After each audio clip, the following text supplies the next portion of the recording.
They say hatred is loud, burning torches, clenched fists, shouted threats, but real danger is often quieter than a held breath. It's the kind that studies you from the corner of the room, whispering your name only when you're out of earshot, smiling just wide enough to hide the knife. You won't see them storm the gates. You'll feel them rearrange the bricks beneath your foundation. Because the sole intent on your destruction doesn't break the door down, it patiently loosens the hinges until the whole frame collapses under its own weight. Most of us are trained to notice insults, arguments, the obvious friction of open enemies. But what if the deadliest threat is the one that calls you friend? What if the person shaking your hand is measuring how hard they'll squeeze your throat when the lights go out? That is the hatred we're unraveling today. The hatred that would rather see you buried than merely bruised. And if you don't learn to read its signs, you'll keep pouring trust into mouths that only thirst for your downfall. The Stoics warned us, life's true battleground is within. Yet they never denied that external foes exist. People driven by envy, insecurity, or malice so deep they'd sacrifice their own peace just to shatter yours. The question isn't whether these enemies are out there. The question is whether you can spot them early enough to stay unscarred. Because once you see the pattern, once you recognize the faint heartbeat of destructive intent, you stop giving away the weapons they plan to use. In this episode, we won't settle for the soft language of "they dislike you." We're going straight to the razor's edge. 11 signs a person doesn't just hate you, they want you gone. It's darker territory than we usually walk, but necessary if we're serious about protecting our sanity, our mission, and the quiet dignity that Stoicism demands. Yet remember, this isn't a call to paranoia. It's a call to clarity. Epidemic calm in the presence of unseen daggers. Discernment sharp enough to slice through deception without drawing blood from your own integrity. So take a deep breath. Let your pulse settle into that stoic stillness where emotion bows to insight. Keep your sword sheathed. You may not need it. Often, the greatest defense is simply to step out of striking distance before the blow lands. By the end of this journey, you'll know exactly when to take that step. 1. They sabotage you in silence. You won't hear the sound of their attack. That's what makes it so dangerous. They won't scream in your face, won't call you names, won't confront you directly in a way that would make it obvious. No, what they do is much colder, much quieter, and infinitely more calculated. These are the people who smile when you speak, but write your downfall in invisible ink. They sit at the same table as you, but take notes, not to learn, but to use. They sabotage you not with open force, but with slow erosion. Small rumors, subtle suggestions, silent alliances formed behind closed doors. And the most chilling part? They act like they're on your side the entire time. To many, they look harmless.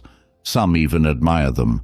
But you've felt the shift. You've noticed how your words end up misquoted, how opportunities mysteriously vanish, how someone you trusted seems to always know when and where to place a seed of doubt. Never loud, never direct, just enough to cast a shadow. They might compliment you in a room full of people, but frame it in a way that plants discomfort. "You've changed," they might say with a smile. Or, "I don't know how you juggle all of that," followed by a look that doesn't quite match the tone. What they're doing isn't support, it's strategy. A Stoic understands that not all attacks are physical, and not all wars are fought with weapons. Sometimes war comes disguised in politeness. Marcus Aurelius warned us, "The best revenge is to be unlike him who performed the injury." That isn't just a quote, it's a compass. When you're dealing with silent sabotage, The answer is not to scream, fight, or try to prove yourself. That's what they want. They want your reaction to become the evidence they use against you. The louder you defend, the more unstable you seem. The more emotional you become, the more justified their whispers sound. The Stoic doesn't play that game.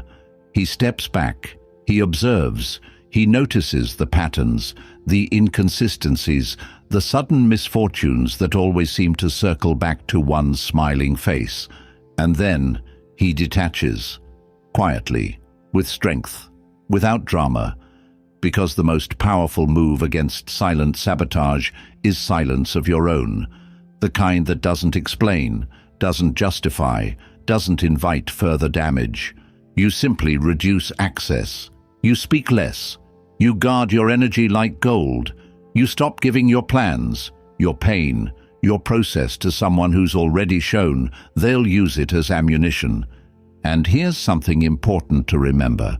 Just because someone isn't aggressive doesn't mean they're not dangerous. Often, the enemy who harms you without ever raising their voice is the one who causes the most damage. But their power relies on one thing: your blindness. The moment you see clearly, the moment you stop hoping for honesty from a dishonest heart, they lose their grip.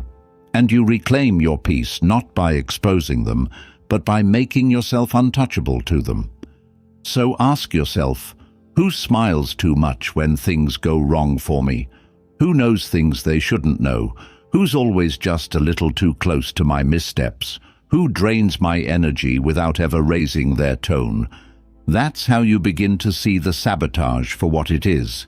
Not misfortune, not coincidence, but deliberate harm dressed in charm. And once you see it, you don't owe them revenge. You owe yourself distance. 2. They imitate you, then undermine you. At first it feels like flattery. They echo your phrases, adopt your habits, borrow your style. You see traces of yourself in them, your way of speaking, your opinions, even your ambitions reflected back like a mirror. But it's not admiration, it's surveillance, a mask. And once they've gathered enough, once they've studied your rhythm, your strengths, your social currency, they begin the quiet dismantling. What was once imitation becomes sabotage, dressed in your own skin. This is not the work of a fan. It's the strategy of someone who doesn't just dislike you, they want to replace you. They copy your essence so convincingly that others don't see it happening. They appear inspired, supportive, loyal. But what they're really doing is learning your blueprint so they can discredit you from the inside. And when the moment comes, they strike. Not with overt insults, but with subtle shifts, rewriting stories in your absence, casting doubt on your credibility, bending perceptions behind your back. Their game is not domination through force, it's destruction through confusion. They want to blur the line between who you are and who they pretend to be.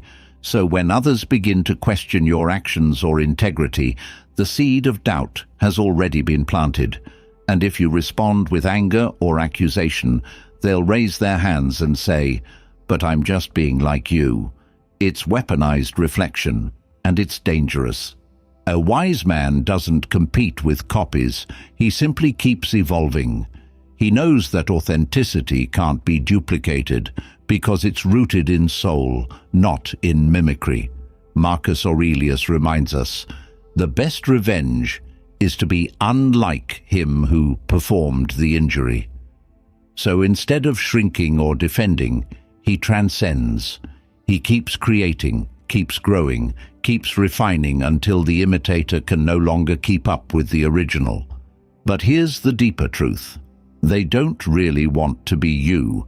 They want your attention, your reaction, your collapse. Because when you lose control, they gain power. When you lower yourself to expose them, you look insecure. That's how they win. Not by being better, but by making you look worse. So don't give them that stage. The Stoic response is silence sharpened by awareness. You don't have to call them out. You don't have to prove they're copying you. Those who see clearly will notice, and those who don't were never truly in your corner to begin with. Your job is to stay focused on the work, the path, the principles that brought you this far. Imitation might steal your appearance, but never your essence. So if you feel someone is mirroring you too closely, not with love, but with strategy, don't panic. Don't chase. Simply evolve, because no copy can survive long in the presence of the ever-transforming original. 3. They trigger conflict and watch you burn. They don't attack you in the open. That would be too honest, too traceable. Instead, they whisper, not once, not loudly, but often, and quietly enough to pass as harmless. They drop one misleading comment here, ask a twisted question there, share a version of your truth that's just crooked enough to turn others sideways. Then, when tension rises in your life, when conversations become sharp and trust starts to decay, they act surprised. They play the innocent bystander, and they say things like, "Oh, I thought you already knew that," or "I was just trying to help." No, they weren't. They were lighting a match and watching through the window. The person who truly hates you rarely wants a fight. They want fallout. Not confrontation, but contamination. They want you to destroy yourself socially, emotionally, reputationally. They plant little emotional mines around you and wait for you to step on one. And if you do, if you raise your voice, react too strongly, or call them out in a moment of raw emotion, suddenly you're the one who looks unbalanced. You're the dramatic one. You're the aggressor. The conflict explodes, and they walk away clean. A hidden enemy doesn't aim to defeat you with strength. They aim to undo you with subtlety. Their success lies in making you look like your own worst enemy. And this is where the Stoic philosophy becomes not just useful, but vital. Marcus Aurelius once said, "If you are distressed by anything external, the pain is not due to the thing itself, but to your estimate of it." A Stoic doesn't give his enemies the pleasure of his collapse. He steps back, observes, breathes, and, most importantly, refuses the invitation to chaos. But make no mistake, this isn't about being passive, it's about being precise. When you notice the same pattern repeating, the same people always nearby when confusion begins, the same coincidences that surround every argument, the same tension that rises without reason, you must stop asking, "What did I do wrong?" and start asking, "Who benefits if I break down?" You see, people who want to see you burn rarely show up with a torch. They show up with advice, with concern, with a friendly tone and an enemy's intent. And their most dangerous weapon isn't anger, it's influence. They aim to control how others see you while you're too busy defending yourself to notice the walls closing in. The Stoic's defense is clarity. He doesn't chase rumors. He doesn't try to correct every lie or defend every attack. He lets his actions, his consistency, and his calm speak. Because truth has a frequency that the dishonest cannot maintain. Eventually, the manipulator will be exposed, not by your shouting, but by their own inconsistency. So when someone tries to spark conflict in your life and you feel the urge to respond, pause. That feeling, that heat rising in your chest, that's the test, the moment they've been waiting for. But it can also be the moment you reclaim your power. Let them talk. Let them speculate. Let them spin their webs. Your peace, your dignity, and your refusal to perform, that's your weapon.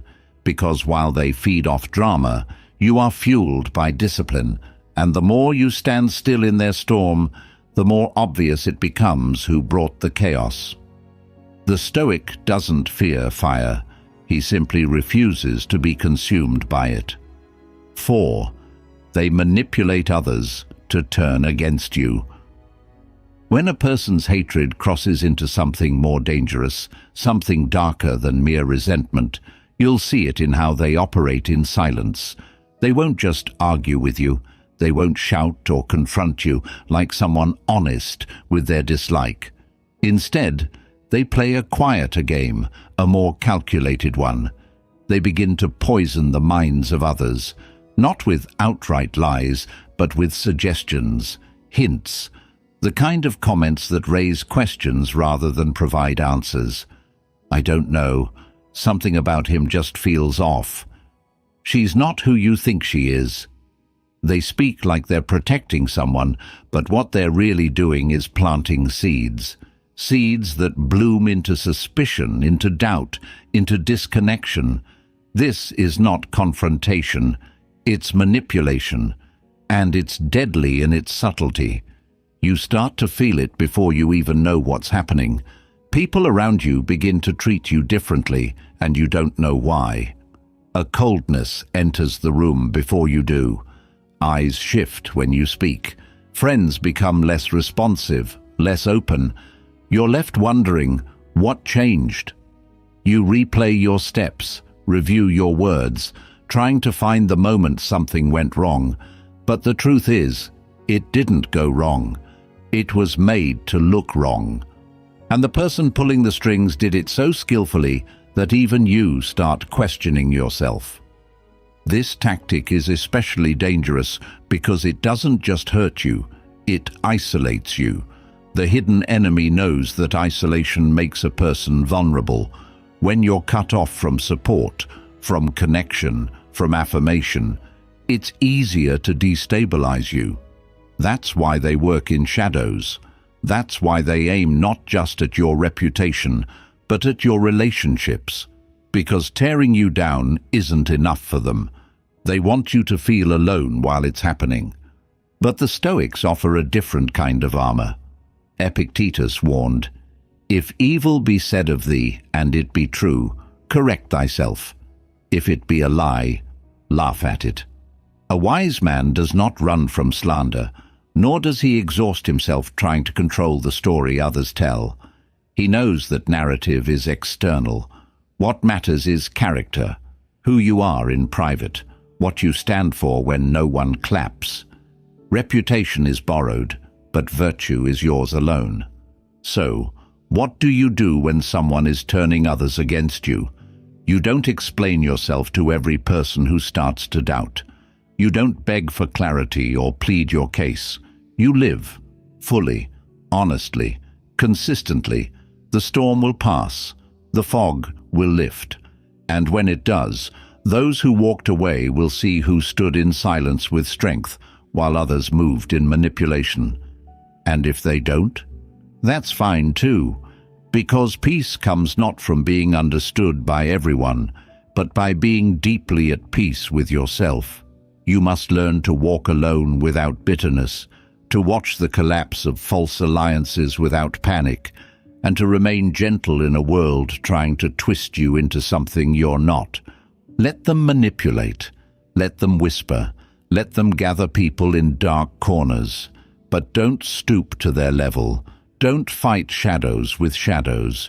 Your life, your actions, your unwavering alignment with truth, that's your answer. Not to them, but to yourself. 5. They rejoice when you suffer. There's a difference between someone disliking you and someone being truly disturbed by your existence. One will avoid you. The other will wait for you to fall. And when you do, they smile. Not outwardly, of course. They won't throw a party when your business fails or your relationship ends. But if you look close enough, you'll notice it. In their silence, in their stillness, in the way they stop competing when you're down, in the way their voice becomes sweeter when you're in pain. There's a strange calm that washes over them, as if your suffering balances something inside them, and that, right there, is the clearest sign. They didn't just want distance, they wanted destruction. Real hatred is not loud, it's quiet, it waits, it doesn't throw punches, it studies the bruises, and when life finally hits you, when you face loss, shame, or grief, they don't lift a finger to help. In fact, they'll often cloak their pleasure in pity, a backhanded compliment, a slow, rehearsed, "I'm so sorry to hear that," but there's no sorrow in their tone, only satisfaction, because deep down, your struggle makes them feel lighter, safer, superior. Your downfall is their relief. But the question is, why? Why would someone rejoice in your pain? The Stoics would say it's not really about you, it's about what you represent. Perhaps your presence reminds them of what they could have been. Perhaps your calm unnerves their chaos. Perhaps your ambition challenges their comfort. When someone cannot destroy what you have, they begin to resent what you are. And when life weakens you, they take it as a signal. Now it's safe to feel strong again. This is why Epictetus warned, it's not what happens to you, but how you react to it that matters. Because when your enemy is celebrating your collapse, your reaction is what separates you from becoming like them. You don't have to announce your pain to the world. You don't have to prove you're okay. But you do need to remember that suffering is a test of dignity. If someone rejoices in your sorrow, don't let them steal the meaning from your suffering. Turn inward, observe, endure, learn. A wise man knows that pain is not the end of the story. Sometimes it's the cleansing fire, and the more it burns, the more it reveals. Let those who hate you watch. Let them feel relief when you're on your knees. But do not let their reaction define your next move. That power belongs to you. Because the true response to cruelty is not revenge, it's resurrection. Quietly, without theatrics. You rise, not to spite them, but because your soul refuses to stay down. You rise, not to regain status, but to rebuild strength. You rise, not for them, but for yourself. Let them enjoy your suffering if they must. You'll enjoy the silence that comes when you no longer need their approval, their apology, or their applause. That is the Stoic way. 6. They pretend to care while feeding your insecurities. Sometimes the most dangerous people in your life don't attack you. They nurture you, just enough to stay close. They ask how you're doing. They offer advice. They compliment you just enough to keep you wondering. But behind every soft word is a seed of doubt. They don't feed your confidence. They feed your confusion. "I'm just looking out for you," they say. "I care about you. I just don't want you to get hurt." But what they're really doing is studying your cracks, poking at your insecurities, and wrapping it all in concern, so you never question the source of your self-doubt. This kind of enemy is more insidious than the loud ones, because they wear a mask of friendship, and the moment you begin to feel secure around them, they tilt the mirror slightly, just enough to make you question yourself. They'll say things like, "Are you sure this is what you want?" Or, "That doesn't really sound like you." And while those words might seem harmless, when said at the right moment, after a failure, during a moment of vulnerability, they plant doubt. And doubt in the wrong hands is a weapon far sharper than any sword. The Stoics warned us about this kind of manipulation.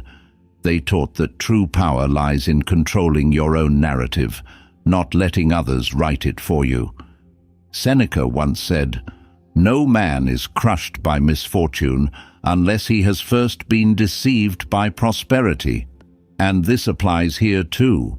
You begin to let these people close because they seem warm, helpful, empathetic. But once you let them into your mind, they use your openness against you. They're not looking to support you, they're gathering ammunition. It's subtle, which is what makes it effective. They remember the things you told them when you were down, and they echo them back to you when you're starting to rise. You tell them you don't feel smart enough, and 3 months later, they casually say, "This seems complicated for someone who's not really into that kind of thing." You say you're worried people don't like you, and they say, "You're not for everyone." And suddenly what felt like support feels like surveillance. You start editing yourself. You shrink, not because of what they said directly, but because of what they've implied so skillfully, so gently, that you're not sure whether it came from them or from inside you. This is how the enemy works when they don't want to be seen. They keep you small by making you believe it's your own idea. The Stoic path is to develop such awareness that no one can shake your center without your permission. And that's the key: permission. You don't owe anyone access to your thoughts, your doubts, your inner world. Not everyone who listens deserves your voice. Not everyone who asks deserves your truth. Marcus Aurelius said, "The tranquility that comes when you stop caring what they say, or think, or do, only what you do." That's the response. When you notice the hidden jab wrapped in kindness, don't fight it. Don't argue. Don't even explain. Just notice. Withdraw your trust slowly. Reclaim your space fully. Because the wise don't need to expose every enemy, they simply stop feeding them. 7. They try to make you look like the villain. There's a certain kind of person who never strikes directly.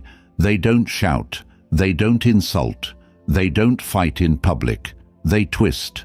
They imply. They plant.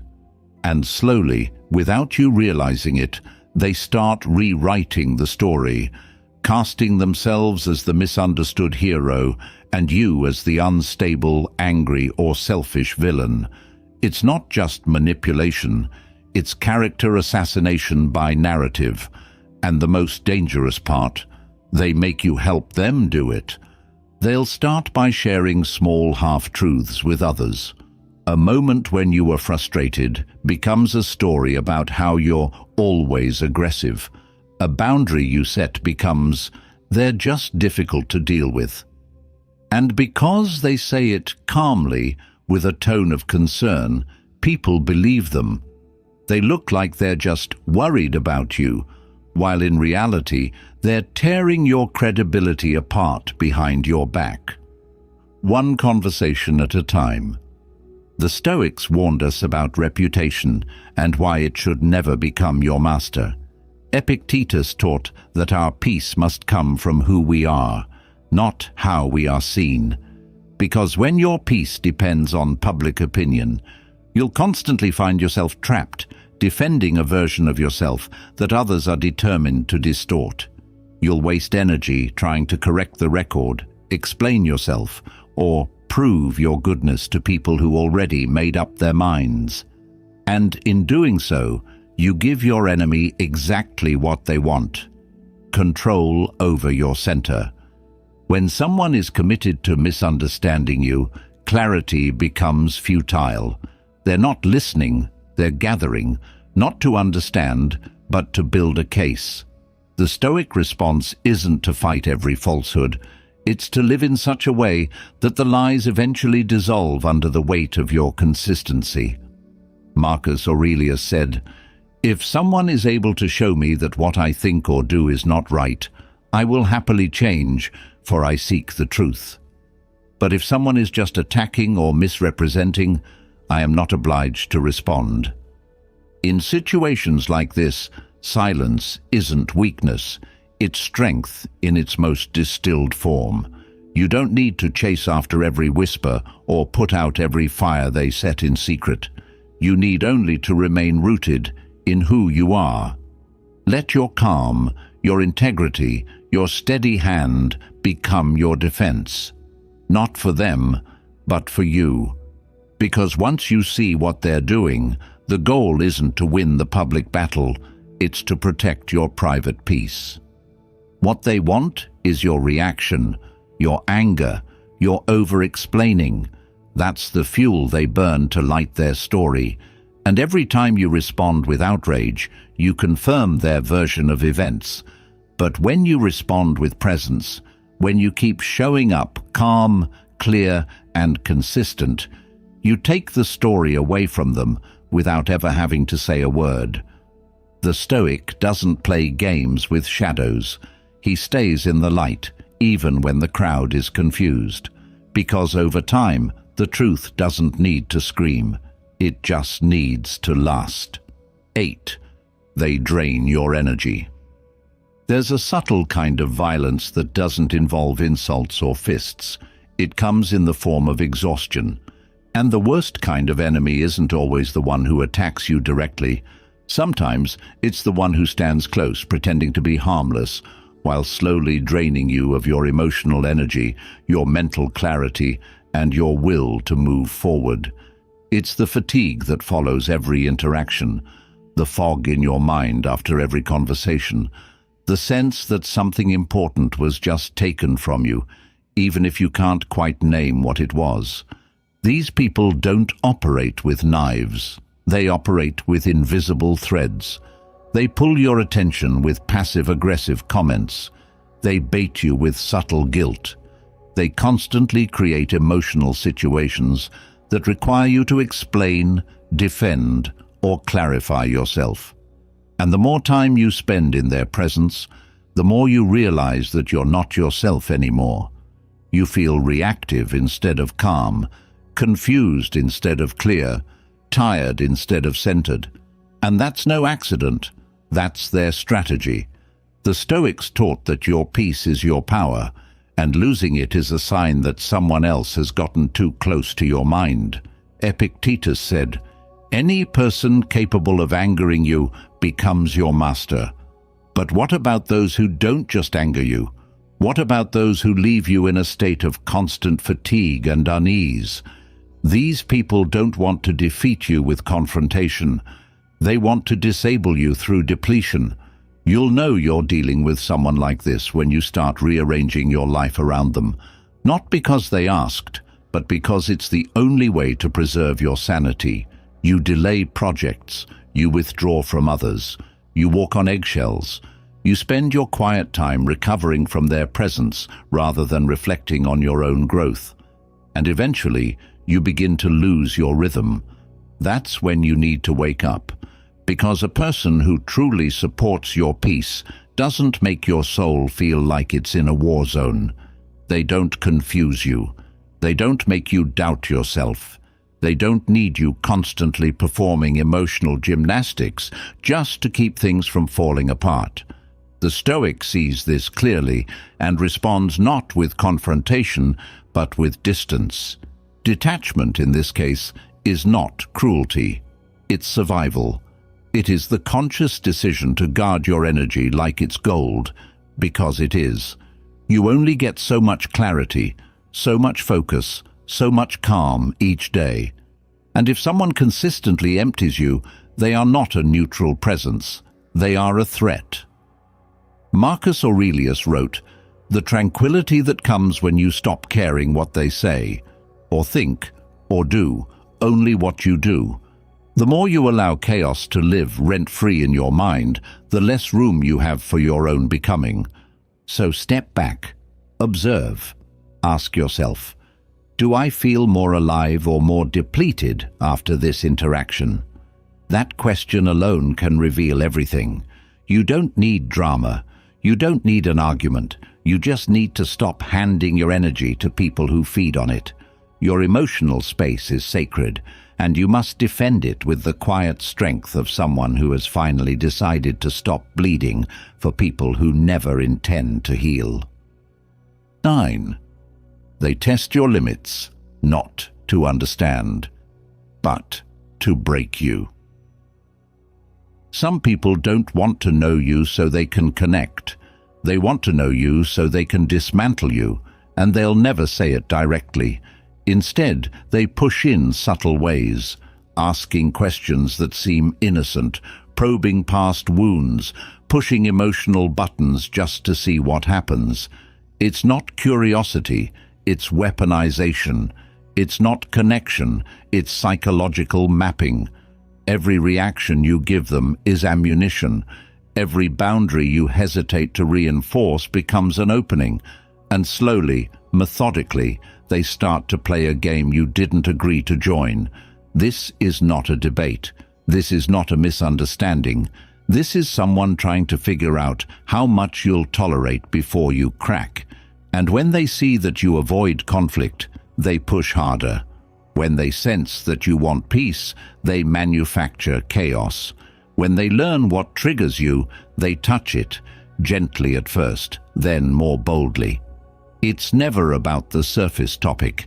It's never about the conversation. It's about control. It's about seeing how far you'll bend before you break. The Stoic response is not to yell or argue. It is to see with clarity, to realize that just because someone speaks softly doesn't mean their intentions are gentle. Marcus Aurelius said, "The best revenge is not to be like your enemy." That means not becoming reactive, not becoming cruel, and most importantly, not becoming naive. Because true strength doesn't just resist force, it recognizes manipulation and refuses to play along. You are allowed to say no. You are allowed to walk away. You are allowed to set a boundary without explanation. A wise person doesn't keep opening the door to someone who only comes in to rearrange the furniture of their peace. You don't need to justify your limits. You don't owe anyone access to your mind, your emotions, or your private space, especially those who test it, not to understand you, but to erode you. And here's the truth. Most of the damage done to us in life doesn't come from enemies with knives. It comes from people who kept nudging, poking, and pushing until we started shrinking, until we lost trust in our own instincts, until we forgot what it felt like to be steady. But the moment you see the pattern, the moment you realize this is not love, not curiosity, not support, it is domination dressed in friendliness, that's when you reclaim your power. Seneca said, "Sometimes even to live is an act of courage." And in a world where so many want to shape you into a version they can control, the courageous act is this: to know yourself so well that no one can rewrite you. To draw your lines boldly, to say, this is where you stop. Because when you don't teach people how to treat you, they will test until you forget who you are. But when you live with conscious boundaries, no one gets to turn your soul into a battleground. 10. They never celebrate your wins. There's a special kind of silence that reveals more than words ever could. It's not the silence of someone who didn't see your progress. It's the silence of someone who saw it and couldn't stand it. You get a promotion, a breakthrough, a moment of recognition, and they say nothing. Not a nod, not a message, not even fake applause. Because your rise unsettles them. Your success reminds them of their stagnation, and rather than confront their own limitations, they resent your growth in silence. These are the people who are loud when you fail and invisible when you rise. When something goes wrong, they're quick to chime in, to express concern, to offer unsolicited advice, to check in under the guise of support. But when you shine, they vanish. They scroll past your win. They change the subject. They act like it didn't happen. Because in their mind, your progress is an offense. It's a threat to the identity they've built around you, staying small, quiet, or broken. The wise man watches this pattern not with bitterness, but with awareness. Marcus Aurelius wrote, The impediment to action advances action. What stands in the way becomes the way. And in this context, their silence is not a blockage. It's a signpost, a reminder that your path is not dependent on validation, that your growth is not up for discussion, that the applause of others, while pleasant, is not your fuel. Because when you understand that, you free yourself from one of the most subtle prisons of all, the need to be celebrated by those who secretly wish for your decline. You don't need their recognition. You don't need them to see you. You need to keep walking. You need to keep rising. The Stoic lives for inner excellence, not external praise. You measure your progress by how you respond to envy, not by how many people cheer you on. And often, the louder your silence becomes, the more grounded, disciplined, and focused you remain, the more it disturbs those who relied on your past weakness to feel comfortable. There's a hidden power in being unaffected, in seeing someone refuse to acknowledge your growth and smiling anyway, not to prove anything, but because their silence taught you everything. It showed you who's in your corner and who was only there for your collapse. It reminded you that not everyone deserves a front-row seat to your transformation. And most importantly, it taught you the ancient Stoic principle, to become so grounded in your purpose that you no longer flinch at absence, rejection, or quiet envy. Because here's the truth: the people who love you, really love you, won't go silent when you win. They'll celebrate even the small steps. They'll clap even if it reminds them of their own unfinished business. That's how you know the difference. And once you see it, don't unsee it. Let it shape how you move forward. Let it remind you to invest your energy in those who nourish your soul, not those who compete with your light in secret. 11. They obsess over you, not because they admire you, but because they envy your light. At first it may seem like attention, curiosity, even interest. But when you look deeper, you begin to notice something unsettling. Their eyes are always on you, even when you're not looking. They mimic your style, echo your words, monitor your movements. But this is no innocent admiration. It's not respect, it's fixation. The kind that grows not from love, but from something far more toxic: envy. A wise man knows the difference between being appreciated and being watched.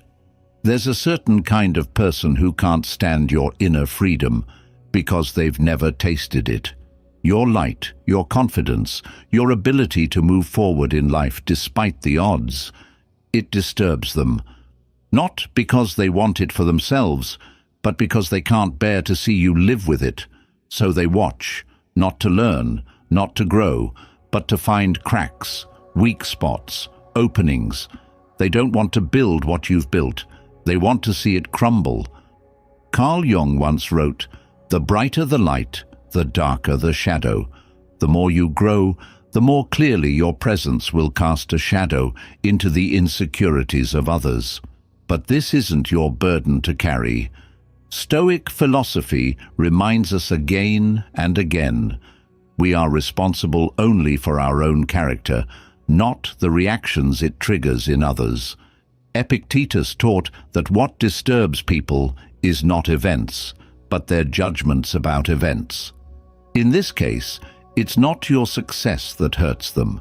It's the story they tell themselves about why you have it, and they don't.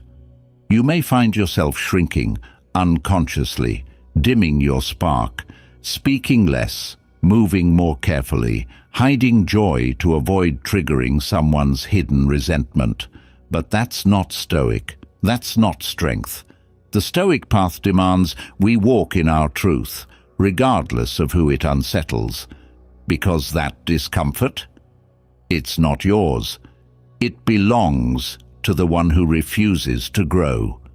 You were not born to be small just because someone else is afraid of their own potential.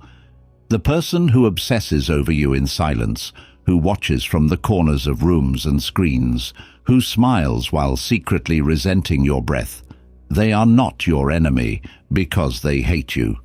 They are your enemy because they hate what you represent. Freedom, wholeness, peace, things they haven't made peace with inside themselves. That's why the Stoic remains untouchable, not by fighting back, but by refusing to let that darkness influence his decisions, his self-worth, or his mission. You do not need to explain your peace to those who live in chaos. You do not need to protect their feelings by dimming your clarity. Your only duty is to remain fully yourself, not in rebellion, but in alignment. Let them obsess. Let them misunderstand. Let them talk. Because the moment you start living to avoid their discomfort, you've handed them power. And the wise man never does that. So if you feel watched, imitated, or targeted by silent envy, don't react, rise. Stand tall in your light. Walk your path with grace. Protect your peace fiercely. As Seneca said, it is not that we have a short time to live, but that we waste a lot of it. Don't waste yours explaining your light to those committed to darkness.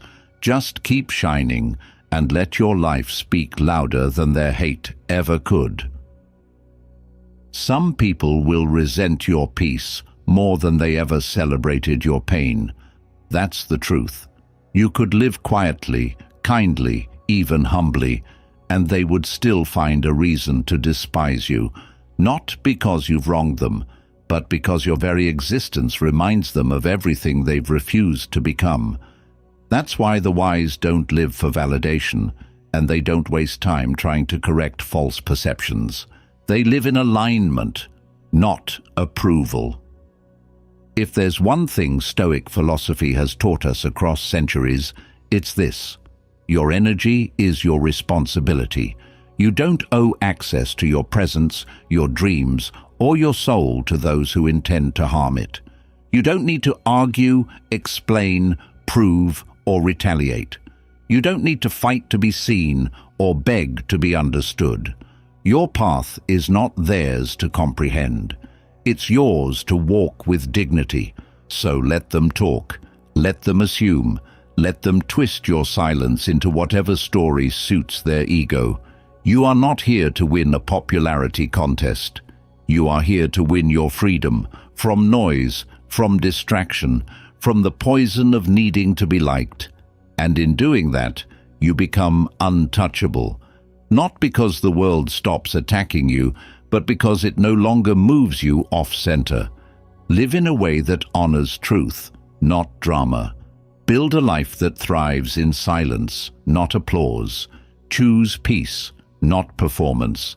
You'll lose a few people when you choose that path, but the ones you lose were never with you, and the ones who stay, they'll see your stillness as strength, because that's what it is.